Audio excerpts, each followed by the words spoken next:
Another edition of Bastards YouTube.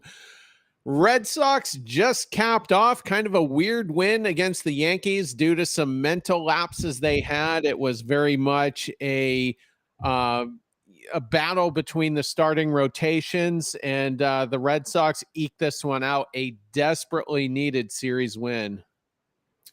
This is kind of neat because now we're able to do the post game and talk a little bit about what our thoughts were from the game, which was great. Off camera, Terry and I just wanted to say it was great to see the win. A little confused why it went Jensen, then Martin for the 9th, then the 10th with the extra innings there. The management of the bullpen was definitely funky. It was definitely weird. It was definitely not something that you see all the time. We'll take the win, though. Take 2 out of 3 from the Yankees. That's a positive. Yeah, and the biggest thing was the Yankees. Anthony Rizzo got caught in a rundown with 2 outs. He was in scoring position. Red Sox, escaped the inning there, and then what was it? The 8th inning, just a mental lapse. They were just throwing the ball in from the outfield. Gleyber Torres not paying attention.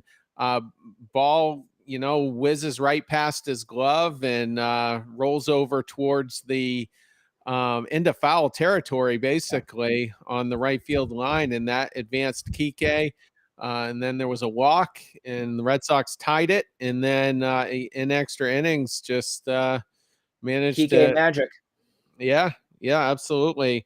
Just kind of stealing one, and that was kind of the theme for late April, early May, just seizing opportunities. But Brian Bayo, probably the best start of his whole career, and gave up 2 runs. Probably would have been 0 runs had it not been for that ball bouncing off the second base bag with 2 runners in scoring position.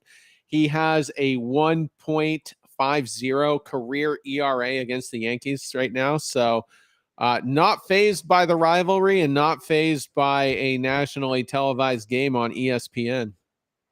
That was 2 starts back to back now with Bayo, really showing some promise about what the future of this rotation is going to look like. He's showing me the confidence that this is a guy that can take the ball every 5 days and deliver and be somebody that could qualify to get the win. So that was a great big boy win tonight. It was nice to be on the receiving end of another team that just completely barfed in front of your face right there, right on the field. That was great to see. Because early beginnings of this game, with the whole Jarren Duran getting nailed with the ball, didn't seem like this was going to turn out to be a Red Sox win. It didn't seem like the luck would be on our side. And it turned around and it made it into a victory. Have not had many of those games this season. And that was an awesome plus to see.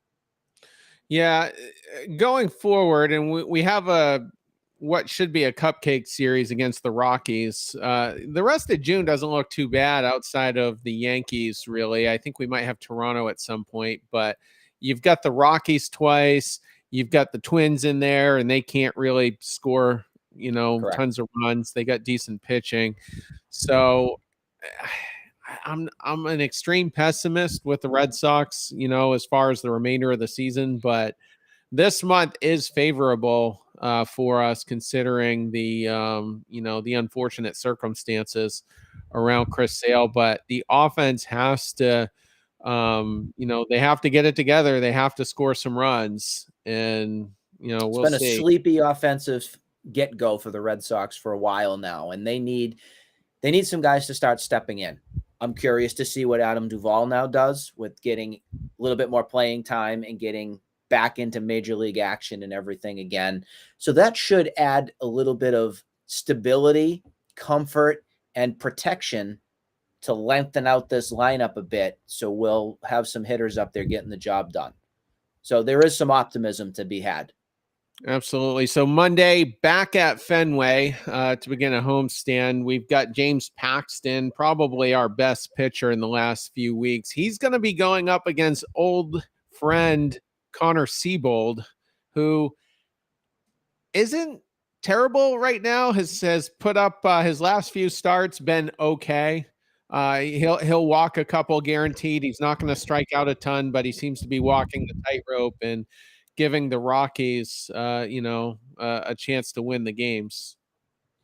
I always like it when the Rockies come to Fenway because it gets them out of the high altitude. It gets them out of Coors Field and everything out there. It's a different game. Connor Seabold, a guy that at one point in time had promising potential of one of those prize prospects that was out there for the team. I think that Paxton comes out and continues to deliver a consistently great start.